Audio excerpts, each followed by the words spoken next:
Le football dans la région a son magazine. Troisième mi-temps. Troisième mi-temps, c'est tous les jeudis à partir de 19h avec Romain Gallard. Bonsoir Romain. Bonsoir Chris, bonsoir à tous. Et oui, bienvenue dans troisième mi-temps sur Oxygène Radio. Un troisième mi-temps, nouveau format, puisque évidemment, on va revenir sur les actualités du Stade Lavallois, d'Angesco, mais également du football amateur avec l'ES Segré, avec Château-Gontier. Et on parlera de Maron ce soir. Le sommaire justement ? Le sommaire, ce soir, c'est un véritable choc des extrêmes. Le Stade Lavallois, dernier de Ligue 2, reçoit le co-leader, le SCO. Pour en parler, deux hommes, ils ont fait le chemin inverse.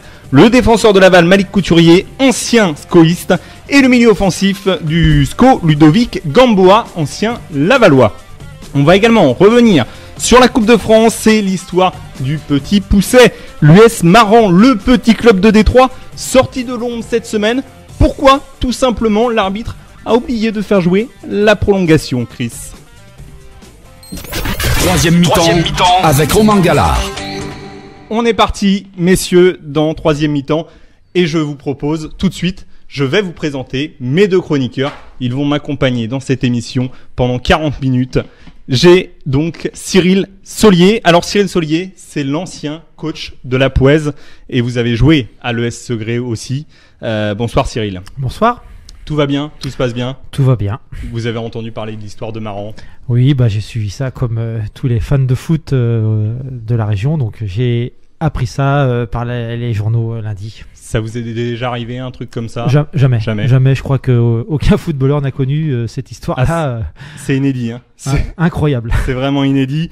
Bonsoir également à Jérôme Chauvin. Alors, secrétaire adjoint de Châtelet Football Club. Toutes mes félicitations pour la qualification pour le 3e tour de Coupe de France. Bonsoir et merci. Bonsoir. Ça vous est jamais arrivé pareil, quelque chose comme ça, un coup comme Maran ? Non, là c'est une histoire tout à fait rocambolesque. Le 2e tour, vous avez joué la prolongation avec Châtelet Football Club ? Oui, d'ailleurs on a eu même droit à un appel téléphonique venant de Maran pour savoir s'il y avait vraiment une prolongation chez nous. Et c'était le cas ? C'était le cas, bien sûr. Vous n'êtes pas passé directement au tir au but comme ça s'est passé ? Non. Allez, on est parti, messieurs, avec le choc des extrêmes pour le compte de la 6e journée de Ligue 2. Il n'y a pas d'autre mot. Un vrai derby, comme on les aime, avec évidemment un match certainement très tendu entre Angesco 2e, invaincu cette saison, qui se déplace à Laval, bon dernier de ce championnat, et toujours à la recherche d'un petit point. Alors messieurs, le match est-il déjà joué d'avance, Cyril ? Non, un match de foot c'est jamais joué, surtout sur un derby. On sait bien que ça se bat bien pour remporter quelques points. C'est toujours très serré des derbys et ça se joue à pas grand chose. Jérôme, avant d'écouter Philippe Inchberger, un mot sur ce match. A priori, il n'y a quand même pas photo. Non, c'est sûr que le SCO restera favori lors de ce derby. Maintenant, il y a eu une trêve internationale. Le SCO était bien lancé après ses 5 premiers matchs. Vont-ils pouvoir relancer la machine face à un Stade Levallois forcément revanchard ? Rien n'est écrit à l'avance. Je dirais quand même que, en note positive, le SCO reste sur 8 matchs sans défaite à Laval. Oui, depuis 2000, le SCO, Laval n'a jamais gagné, à Francis Lebasser contre le SCO. Ça joue une stat comme ça, Cyril ? Ça peut jouer dans la préparation du match pour les joueurs, pour chacun des deux camps, mais non, on s'en sert dans la causerie, mais c'est autre chose qui rentre en jeu. C'est anecdotique, Jérôme ? Bon, les chiffres sont faits pour être démentis tout le temps, mais c'est vrai que, comme dit Cyril, je pense surtout du côté lavallois, ça peut être un détail sur lequel l'entraîneur va porter durant sa causerie. Alors, avant de débattre avec vous sur ce match entre Laval et le SCO, avant d'entendre également Malik Couturier, je vous propose un petit débat. Ce match est-il déjà décisif pour la suite de la saison ? En tout cas, je crois que Philippe Inchberger, le coach du Stade Lavallois, a son avis sur la question. Nous, on est en deuil de résultats, donc c'est important d'en parler, qu'on puisse confronter aussi nos avis de techniciens avec l'avis de nos joueurs et que chacun pense un petit peu, sache un petit peu ce que l'autre pense. Donc ça, c'est hyper important. Je le dis, je le répète, on a aujourd'hui un groupe de qualité, mature, avec des gens qui sont ouverts à l'écoute et qui sont travailleurs. Donc voilà, ça nous a permis de de nous conforter dans notre vision des choses. Oui, mais quand on est dernier, on est en état de crise. Je veux dire, on est dernier, c'est pas bon. Si le championnat s'arrête aujourd'hui, on descend. Mais on a une chance aussi, c'est qu'on n'est pas décroché aujourd'hui. Il n'y a que 5 matchs. C'est déjà beaucoup, 5 matchs.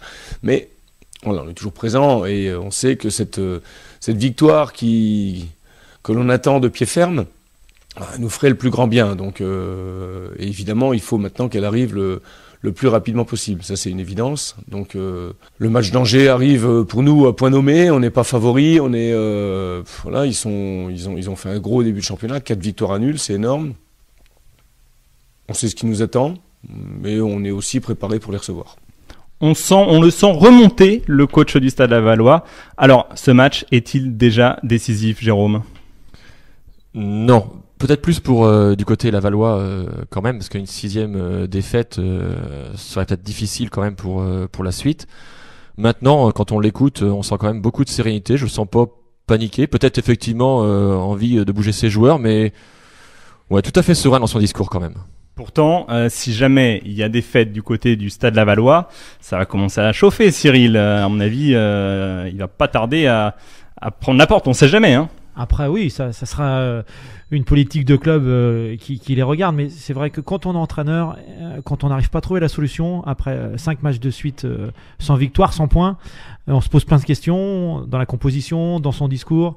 Et c'est vrai que on transpire pas la sérénité et les joueurs le sentent. Donc ça c'est difficile à vivre et à faire passer.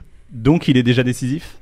Pour Ensberger, le Stade Lavallois, oui. Mais je pense que comme il le disait, j'ai noté qu'il disait que le match du SCO était à point nommé. C'est un favori, c'est un derby.